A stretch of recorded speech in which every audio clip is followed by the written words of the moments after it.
Godt så. Jamen, jeg vil også godt lige forklare det, der står i kapitel 1.7 om energiafsætning i komponenter. Det er ikke fordi det er en lang forklaring, men nu tager vi den lige. Det er den ladning. Den går hen til en komponent. Den går videre. Der er noget ladning, der skal ind i den her ledning. Ladning ind i ledning. Der er noget ladning, der kommer ud igen. Der er en strømstyrke I. Der er altså noget ladning per tid, der strømmer igennem her. Vi kan have de to punkter her, A og B. Se, spændingsforskellen mellem A og B er jo netop lige tabet i potentiel energi. Og hvor bliver den energi af? Den bliver selvfølgelig afsat inde i komponenten her. Og eftersom energi ikke kan opstå eller forsvinde, så kan vi altså sige, at tilvæksten i energi for den her komponent må være lig ladningen gange spændingsforskellen.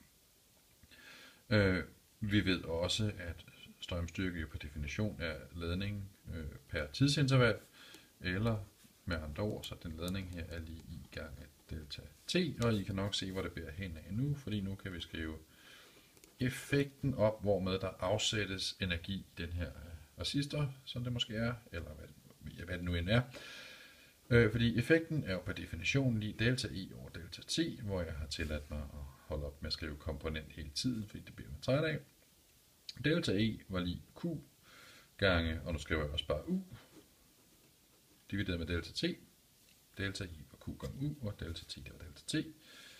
Men Q var også lige med I gange delta T, så her står der I gange delta T gange U over delta T. I overraskes nok ikke over, at delta T går ud, og så står der bare I gange U tilbage.